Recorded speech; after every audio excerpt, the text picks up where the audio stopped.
Em termos de negociação, para já temos que ler um bocado mais dessa notícia que está a acontecer em direto, né? Então há elementos que nós não sabemos ainda, né? Lemos muito antes de virmos para aqui, para agora, é bom que saiba, né?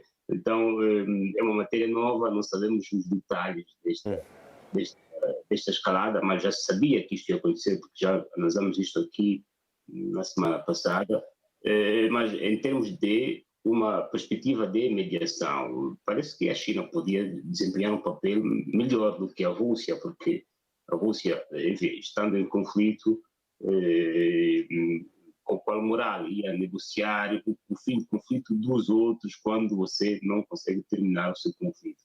A China podia desempenhar esse papel de mediador, e também os Estados Unidos podem desempenhar esse papel para lá dos outros estados da própria Ásia, porque a Ásia, enfim, é um espaço bastante vasto, tem atores significativos que podiam mediar o fim deste conflito. Mas é como tudo, não é? Pode haver até vontade de mediação, mas se as partes não quiserem que haja mediação, o conflito vai continuar até que uma das partes se sinta cansada ou venha derrotada e o conflito terminar.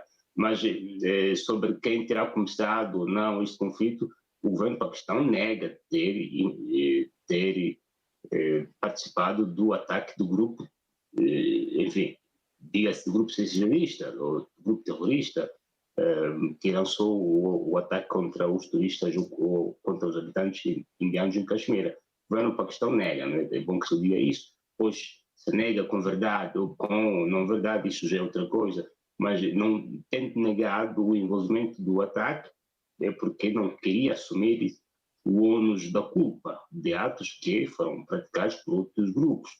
Agora, o facto de um grupo participar, um grupo de Paquistão atacar cidadãos da Índia, não quer dizer que é o Estado Paquistão que ataca os indianos. Analisamos aqui essa componente dos soldados que a Ucrânia apresentou, soldados da China, que a Ucrânia apresentou, aqui dissemos que aqueles soldados não estavam ali mandados por China, eram pessoas, e mesmo eles disseram que não estavam ali mandados pela China, são mercenários de nacionalidade chinesa, eles estavam ali para combater no da China. Mas também se aplica aqui, se é verdade, repito, que o governo do Paquistão não teve nada a ver com aquele ataque, não foram ataques perpetuados por paquistaneses contra indianos, isso não implica a participação do Estado do Paquistão nos ataques, né? É um ato de um grupo de cidadãos daquela região que atacou outros cidadãos de uma outra nação, ou se calhar cidadãos daquela região, mas de outra nacionalidade.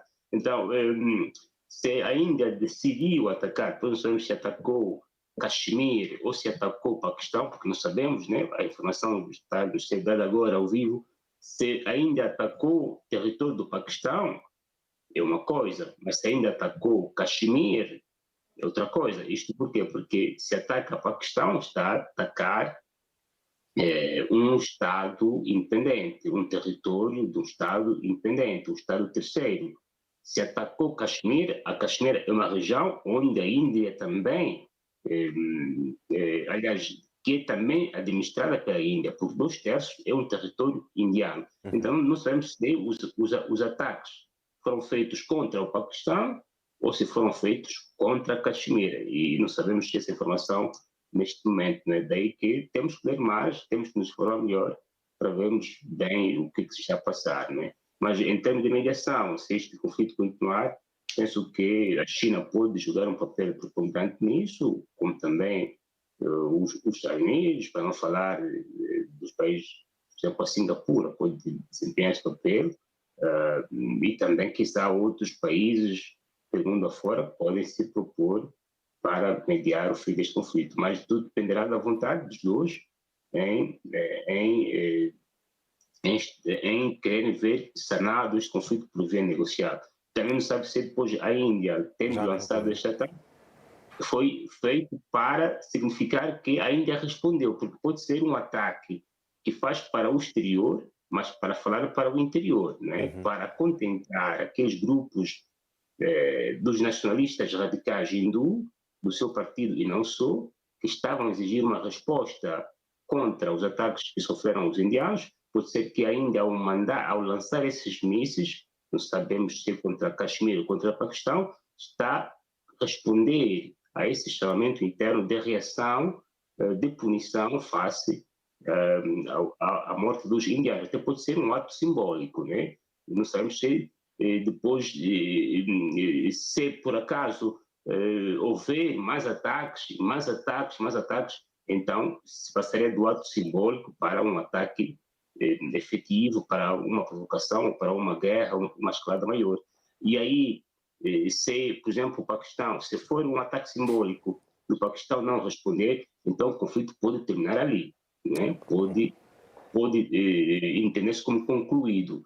Mas se o Paquistão responder, enfim, ainda também se sentirá obrigado a contra-responder. Então, muitas vezes também, nesses ataques simbólicos, muitas vezes os Estados se comunicam. Há uma comunicação prévia entre os Estados e dizem-se, olha, vocês mataram o grupo tal, matou nos cidadãos, nós, para não parecermos um Estado que não respeita os cidadãos, temos que atacar o teu território. Qual é a zona do território que você quer que nós ataquemos?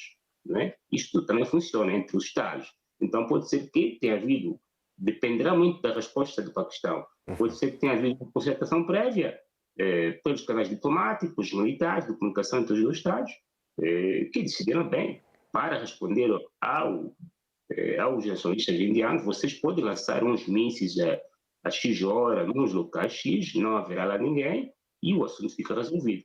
Mas também depende-se, pois o Paquistão também, por sua vez, para responder aos nacionalistas paquistaneses sobre isso, também deverá responder lançando os mísseis, né? Então, não sabemos se é um ato de demonstração simbólica, de respeito, de resposta aos ataques dos indianos que morreram, ou se é uma declaração de guerra aberta, né?